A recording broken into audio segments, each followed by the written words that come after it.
Hey everybody, just come out here to do a little video. I want to give y'all an answer to the winner of the hat that I'm giving away. But the winner of the hat is named Jimmy Dunn. So Jimmy Dunn, if you want to get your hat, just get in, shoot me an email and leave your address, and I'll get your hat sent to you as quick as I possibly can. And I really enjoyed your stories, and y'all, there were so many good stories. I wish I had time to read all of them, but I kind of tell you a little bit about the fella that won the hat. He his story went something like this, and you get in the comments and read what he put. But he actually went hunting, shot a deer and lost it, and about 5 years later come back and wound up shooting a deer, successfully finding it. And during quartering it out, he actually found his broadhead. It was the same deer from 5 years earlier. So he had shot, it took him 5 years to do it, but he shot and recovered his deer. So I thought it really connected with me, because I've done the same thing. Back when I was shooting an old 4-blade Muzzy broadhead, I shot a doe, and a year later, when I was skinning her out and caping her and getting the hide off, there was a perfect X in one side, high, top of the shoulder blade, where I just shot high, but it left a perfect X in the up under the hide. You couldn't see it at all outside of the hide. It was right through the meat part of the back, right up under the spine, and it just wasn't fatal. It didn't hit any major organs, so she lived. And that was the next season when I actually wound up taking that same doe. But it happens, and I can tell you, your failures are what make you a better bow hunter, not your successes. If you got out here and you were successful every time, it wouldn't keep us out here. But I want to tell Mr. Jimmy Dunn, if you will shoot me an email, I'll get your hat to you as soon as I get your address. I'll get it out to you. But I also have one other thing I want to talk about. A lot of y'all saw the short where I was out hanging stands, and where I found a few persimmons, and I wound up finding this place, and I wound up there twice from 2 different directions, because I was following deer sign. And I found a real heavy trail going through there, and it led me to those persimmons.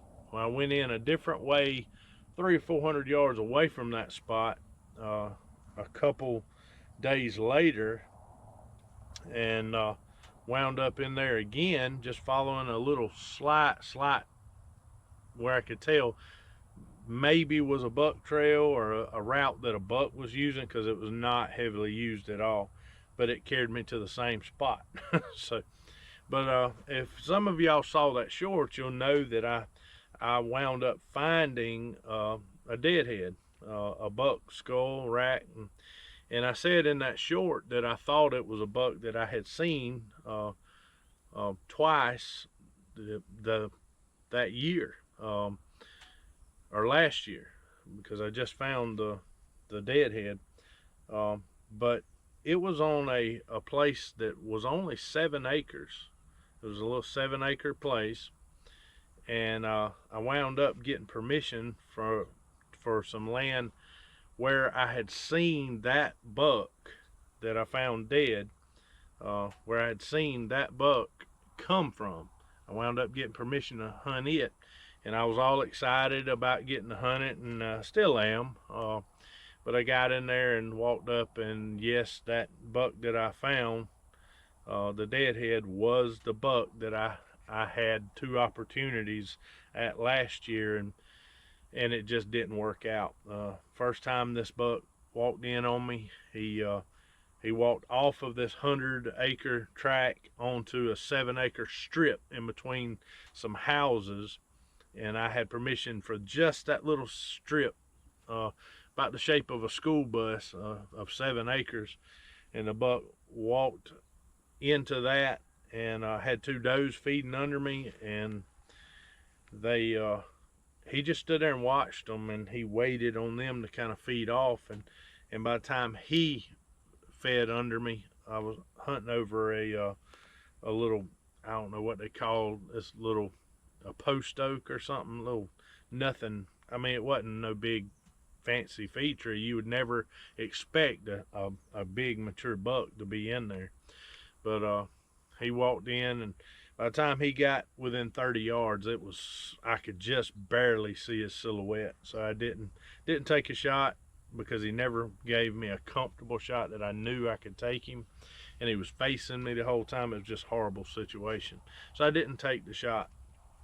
And anyway, about that happened in October, and then again in December, the same 7 acre tract. I was over there sitting, and he come out, and I had moved to where there were a tree that was really dropping some really tiny small acorns, and it was just getting tore up. I could see sign all around it, and so I had only moved about 100 yards from where I'd seen him the first time. And I mean, on a 7 acre tract, moving 100 yards, you're right there about to be off of it. So I had very little room to work inside of 7 acres, but I was able to move to where I had the hottest sign, and he walked in, and instead of coming to the tree I was over, I didn't have anything out, no blocks or feed or anything that day, and he walked over to a little insignificant little post oak and started feeding, and he fed right on past me at about 40 yards. And I mean, he was a fine deer, and I really want to take him. But I told y'all I had numerous pictures of this buck, and my trail camera's going off right now, so if it jumps up, y'all don't mind what's on my trail cameras. But that was him right there. I hope y'all can see him. But that was the buck I had those 2 encounters with. So I made it my mission. I wanted to try to take that deer, so I went asking around, and actually wound up losing permission on the 7 acre tract and getting permission for the tract of land that the buck was living on. So the tract of land that the buck was living on is where I found him dead about, well, last week. But I want to show y'all, I got him right here. I want to show y'all just how fine of a buck he is. And if you can see in that picture, it makes him a 9 point, but he's a mainframe 8. But I mean, a heck of a deer. Fine deer. But I'm gonna keep him just like he is. I'm assuming some rifle hunter got him, because the last picture I had of him, I only run 1 trail camera. I only own 1 trail camera, and most of the time I let the batteries run dead in it, because I'm not much on keeping up with trail cameras.